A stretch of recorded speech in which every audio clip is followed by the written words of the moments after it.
नमस्कार। फिर से तनाव बढ़ गया है, तेल का दाम शूट कर गया है और हार्मुज जलडमरू मध्य बंद करने की धमकी ईरान ने दे दी है और डोनाल्ड ट्रंप ने कहा है कि वो हमला करेंगे। और शायद ये वीडियो जब आप देख रहे हो तब तक रात में अमेरिका कोई हमला कर दे, या फिर डोनाल्ड ट्रंप का एक बयान आया कि देखो वही मैं हमला करने जा रहा था, मुझे मेरे असिस्टेंट ने रोक लिया या पाकिस्तान ने रोक लिया, इसने वगैरह वगैरह। पर सिचुएशन थोड़ी खतरनाक होती दिख रही है। खतरनाक होती इसलिए दिख रही है क्योंकि डोनाल्ड ट्रंप का इरादा अब दोबारा से एक प्रेशर क्रिएट करने का दिखाई दे रहा है, क्योंकि अब खामनेई साहब के अंतिम संस्कार के बाद दोबारा से बातचीत शुरू होनी है और बातचीत शुरू होने से पहले ट्रंप की शैली है कि वो एक प्रेशर पॉइंट क्रिएट करते हैं और उस प्रेशर क्रिएट करने की प्रक्रिया के बीच में बहुत सारी चीज़ें हुई हैं जिसको हम इस वीडियो में डिस्कस करेंगे। हम ये भी जानेंगे कि ईरान अब किस तरह से रिएक्ट करने वाला है। हम ये भी जानेंगे कि क्या अब दोबारा से हम पुराने मोड में पहुंच जाएंगे एमओयू से पहले वाले, या जिस बार बार डोनाल्ड ट्रंप कह रहे हैं कि इस बार अंजाम देना ऑपरेशन को, तो वो अंजाम तक पहुंच जाएंगे। क्या होगा, इसको समझने की कोशिश करेंगे। मैं हूं गिरिजेश वशिष्ठ, आप देख रहे हैं नॉकिंग न्यूज़ का यूट्यूब चैनल।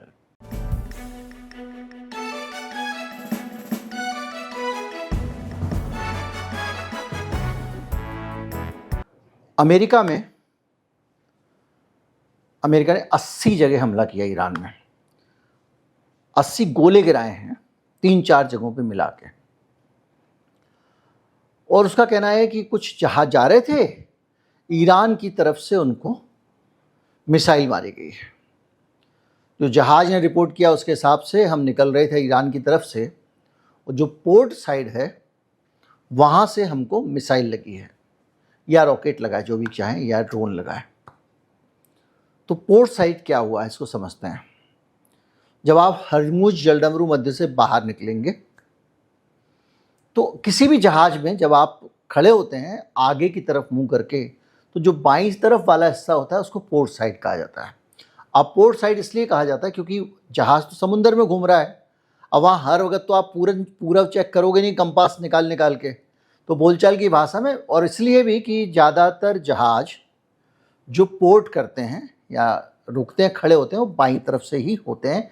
ये पुरानी परंपरा चली आ रही है। उस ज़माने में जो पतवार होती थी जहाज़ को चलाने वाली, वो भी दाहिनी तरफ होती थी और बाईं तरफ से कैप्टन इसको मैनेज करता था। चूँकि इस तरह से पोर्ट होना है तो इधर से विजिबिलिटी अच्छी आए, बहुत सारी चीज़ें थी, तो इसलिए इसको पोर्ट साइड कहा जाता है, बाईं तरफ को, जहाज में बाईं तरफ का हिस्सा। अगर आप फारस की खाड़ी से बाहर आ रहे हैं तो पोर्ट साइड बनेगा ईरान, क्योंकि उस तरफ एक ही देश है। तो उस सिचुएशन में पोर्ट साइड से मतलब ईरान की तरफ से मिसाइल लगी है, ये कहा गया। और तब कहा गया जब बाकायदा 3 दिन हो गए थे और वहाँ पर तीसरा दिन था अली खामेनेई की अंतिम संस्कार का तीसरा दिन। अब इस बीच में ये हमला होता है। डोनाल्ड ट्रंप इस हमले का लाभ लेकर, ईरान को भी चेक करना पड़ेगा कि भाई ऐसे कौन से लोग हैं जो ये सब कर रहे हैं। अब हालांकि ईरान का कहना ये है कि भाई उधर से मत निकलो आप, दूसरी तरफ से वो रिस्की है। अब जो जहाज उधर जाता है ईरान के कंट्रोल को चैलेंज करने की कोशिश करता है हार्मुज पे, उस पे ये मिसाइल डाल देते हैं। पर जब घर में इतना तनाव चल रहा है, स्पीच में क्यों मारी मिसाइल, एक तो ये बड़ा सवाल है। जांच करने की ज़रूरत है कि कहीं वहाँ पे भी IRGC के अंदर भी कुछ लोग तो प्लांटेड नहीं हैं मोसाद के, जब तनाव खड़ा करना वो मिसाइल मार देते। क्योंकि ईरान ये कह रहा है कि भैया हमने नहीं मारी है, हमारी तरफ से हमला नहीं हुआ है।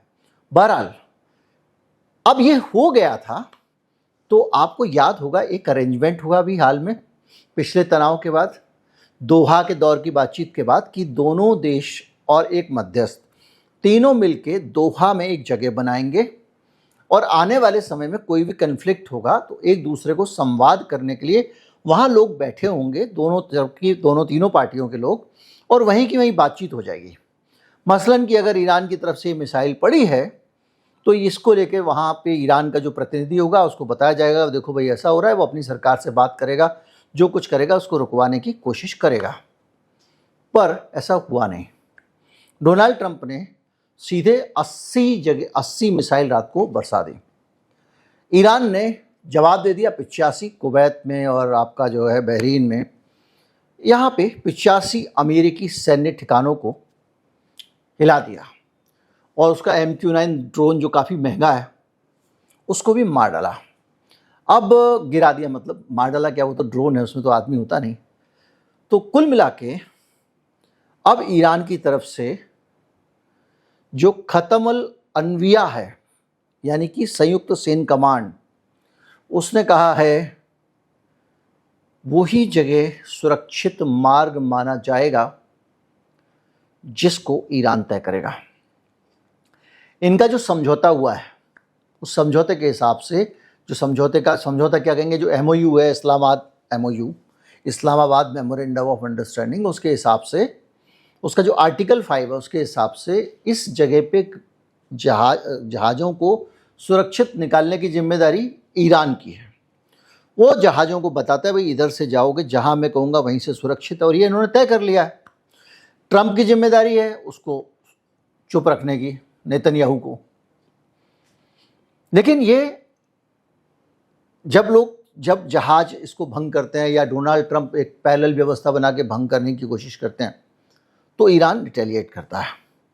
अभी वो कह रहे हैं कि हमने नहीं किया, और राष्ट्रपति उनके इराक से जो वहाँ अंतिम संस्कार में थे छोड़ के आए ईरान में। अब आगे क्या होगा, एक खतरनाक स्थिति हो गई, इन्होंने भी मार दिया, उन्होंने भी मार दिया।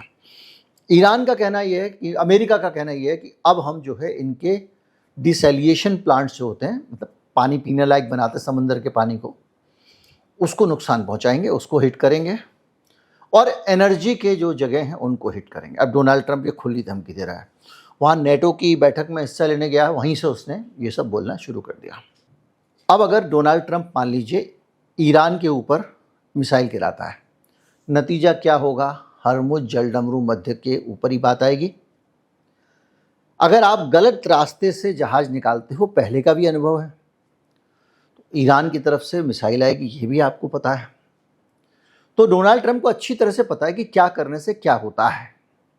यानी पोटेशियम परमैंगनेट में अगर आप ग्लिसरीन डालोगे तो आग में बदल जाएगा थोड़ी देर बाद। अब उसको कंडे पे रख के हवन के अंदर डालोगे तो हवन की अग्नि प्रज्वलित हो जाएगी, लेकिन होगा ये। तो जब डोनाल्ड ट्रंप को ये पता है और उनको ये भी पता है कि इससे दुनिया में तेल की महंगाई बढ़ जाती है, दिक्कतें हो जाती हैं, अमेरिका में महंगाई बढ़ने लगती है, तो ये गलत जगह से जहाज़ निकलने ही क्यों, ये तो उकसा अमेरिका ही रहा है, पहली चीज़। दूसरा, उसके बाद में आप जो हमले करते हो, बम्बार्डमेंट करते हो, उसके बाद फिर खतरा फैल जाता है ना, तो पूरी जहाजरानी इंडस्ट्री जो है वो डर जाती है। फिर वही जहाज़ों के इंश्योरेंस बढ़ने लगते हैं, किराया बढ़ने लगता है, तेल का दाम बढ़ने लगता है। तो मैंने आपको कुछ दिन पहले एक वीडियो बनाया था जिसमें इस पूरी इकोनॉमी को समझाया था कि डोनाल्ड ट्रंप की इकोनॉमी क्या है। इस समय डोनाल्ड ट्रंप जितना ज़्यादा यहाँ तनाव होता है उतना ही नोट छापता है, उतना ही पैसा अमेरिका चारों हाथों से बटोर रहा है। उसके हथियार बिक रहे हैं, उसका तेल महंगा बिक रहा है। दुनिया में तेल की कमी नहीं है, उसके बावजूद तेल महंगा है क्योंकि डोनाल्ड ट्रंप को अपना तेल महंगा बेचना है। उसके हथियार बिकते हैं, और जहां खंडहर बन जाता है, ये मैंने कल के वीडियो में बताया सीरिया वाले में, ख़ास तौर पे वो जो वीडियो था मैक्रो पे हमले वाला था जिसमें हमने सीरिया का बहुत इन डेप्थ डिस्कशन किया था। जिससे मिस हो गया हो वो देख लीजिएगा, क्योंकि उसमें कुछ थंबनेल का इशू था यूट्यूब की तरफ से, तो उस वजह से वो बहुत कम लोगों को दिख रहा था, तो कम लोग देख पाए उसको।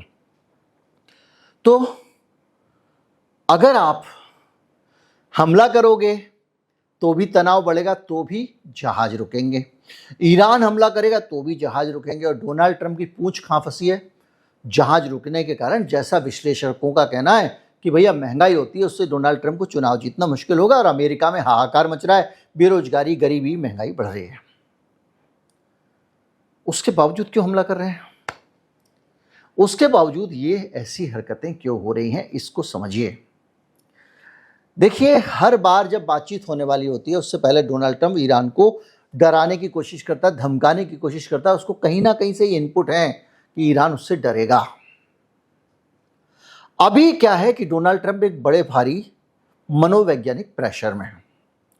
उन्होंने करोड़ों लोगों को ईरान की सड़कों पर देखा है, बड़ी संख्या में जनता अपने नेता का साथ दे रही है, और डोनाल्ड ट्रंप ने खुद ये माना कि वो समझते थे कि ये जो है जनता इनके खिलाफ है, यहाँ तो मामला ही दूसरा है, तो हो सकता है मजबूरी में ना आंसू बहा रहे हैं। इस टाइप की भाषा इस्तेमाल की डोनाल्ड ट्रंप ने, बहुत हल्की थी एक राष्ट्रपति के हिसाब से।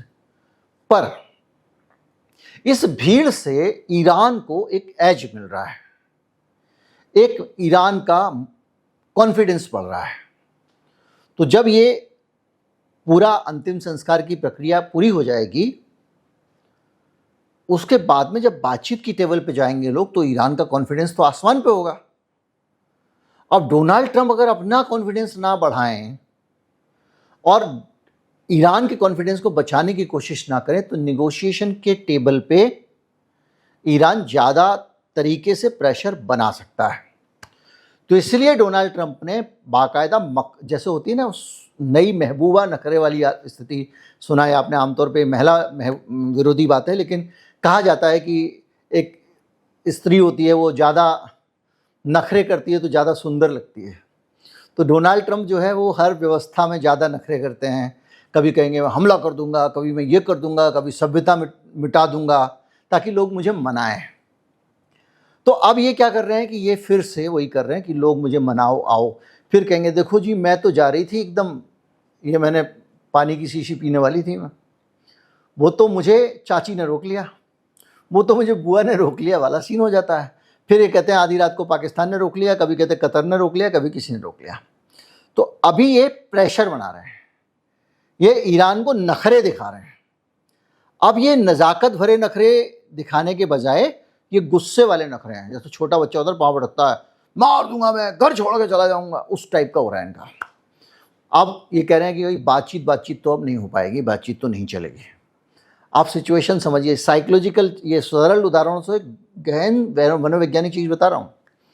वहाँ पर ईरान का प्रेशर इनके ऊपर कि करोड़ों लोग जनता के खड़े हुए हैं, वहाँ की व्यवस्था पे, वहाँ के सिस्टम पे, वहाँ के गालिबाफ पे, वहाँ के पेजिशकियन पे, पूरा प्रेशर है ईरान की जनता का। मारो पकड़ के, हम साथ में बदला लो, लाल झंडे देखे होंगे आपने भीड़ में। डोनाल्ड ट्रंप की समस्या ये कि बातचीत की टेबल पे जाएंगे तो कुछ ना कुछ होना चाहिए, तो ये तनाव फैला रहे हैं, डर पैदा कर रहे हैं, और कह रहे हैं कि अब नहीं होगा, ब्रेकअप, ये बेकार, कोई फ़ायदा नहीं इस पीस प्रोसेस का, फलां ढिंग का। ईरान कह रहा है तुमने पूरा का पूरा जो है वो MOU को भंग कर दिया, तुमने गुनाह किया है, तुमने जेनेवा कन्वेंशन के हिसाब से गलत किया है, क्योंकि तुमने हमला कर दिया जब बातचीत चल रही थी। तो ये पूरी सिचुएशन जो है ना, ये एक संदेश बड़ी साफ दे रही है कि अब वहाँ पर तनाव बढ़ेगा, और इस तनाव को बढ़ा के अमेरिका चाहता है कि बातचीत की टेबल पे जब तनाव कम करने के मोड में आके ईरान बैठे तो कुछ बातचीत हो। ईरान अगर कॉन्फिडेंस में होगा और ये कहेगा कुछ नहीं, तब बातचीत नहीं होगी। लेकिन ईरान के लोग बहुत अच्छा मनोविज्ञान समझते हैं, साबित हो गया है, और हथियार तैयार हैं।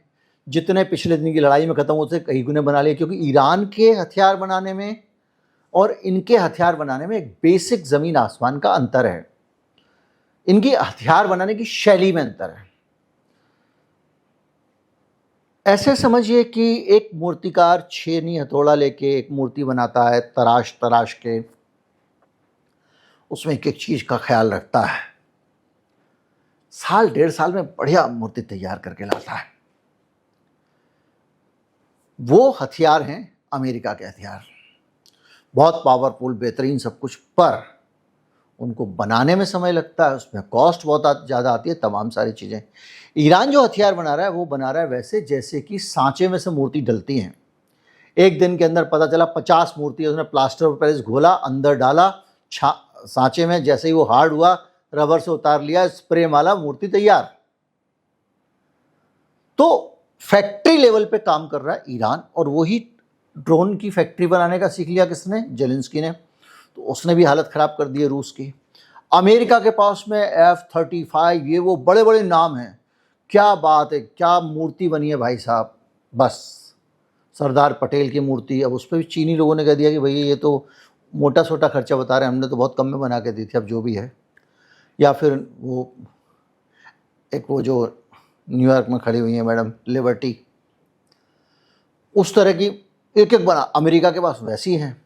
इनके पास ऐसा है एक दिन में 50 छापो, सस्ते में बेचो, चाइनीज़ माल की तरह। तो ये हथियार अपने बड़ी जल्दी रिप्लेनिश कर लेते हैं। तो इसलिए ईरान के पास तो तैयारी पूरी है, और अमेरिका ने भी इस बीच में जो भी दिमाग लगाया होगा तैयार की होगी, लेकिन तैयारी करने के बाद, रणनीति बनाने के बाद भी हथियार तो चाहिए, उस फ्रंट पे कमज़ोर है। तो कमज़ोर अमेरिका धमका के ईरान को चीज़ों को अपने पक्ष में करना चाहता है।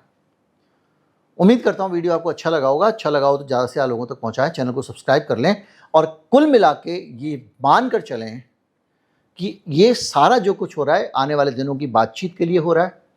अभी भी डोनाल्ड ट्रंप ने कहा है कि रहने का कोई फ़ायदा नहीं वगैरह वगैरह, जो भी बोल रहे हों, पर ये आखिर में जाके बातचीत ख़त्म कर देंगे, बंद कर देंगे, आगे नहीं बढ़ेंगे, ऐसा नहीं कहा जा रहा है।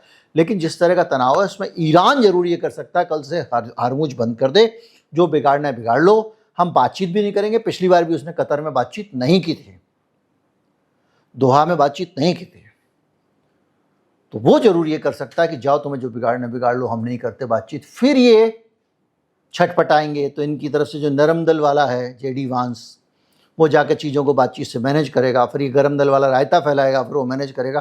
कुल मिला के अभी हालात उतना विस्फोटक नहीं है कि युद्ध शुरू हो जाए, पर अगर इन्होंने सनक में आके या नेतन्याहू के चक्कर में आके या किसी वजह से उसके खास ठिकानों पे, जैसे खार द्वीप पे या डिसैलिनेशन प्लांट पे भी अगर मार दिया, तो फिर मामला टेढ़ा हो जाएगा। फिर हो सकता है कि अमेरिका की तरफ जाएं मिसाइलें।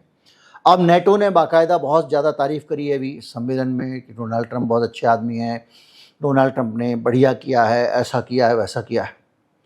तो उसको जो है उस वक़्त डोनाल्ड ट्रंप के साथ सॉलिडरिटी दिखाई है नेटो ने, जो 32 देशों का गिरोह है, तो उससे भी हो सकता है डोनाल्ड ट्रंप को थोड़ा कॉन्फिडेंस आया हो। पर फिर से मामला सीधा नहीं है, अमेरिका के अड्डे फिर से ईरान तोड़ताड़ डालेगा। अभी तो ये हुआ है, ईरान ने जैसे प्रतीकात्मक उत्तर देता है, तूने 2 थप्पड़ मार दे, मैंने भी मार दिया, चुपचाप बैठ जा, मैं भी बैठता हूँ। लेकिन अगर रात में फिर से हमले होते हैं, अभी मैं रात को जब रिकॉर्ड कर रहा हूँ, हो सकता है लेट नाइट 2 बजे 3 बजे हों, तब सिचुएशन गड़बड़ हो सकती है। लेकिन फिर भी मुझे लगता है अभी भी उम्मीद बाकी है, पर हालात तो बिगड़ गए, तेल फिर महंगा हो गया, बाकी चीज़ें हो गई। नमस्कार, जय हिंद।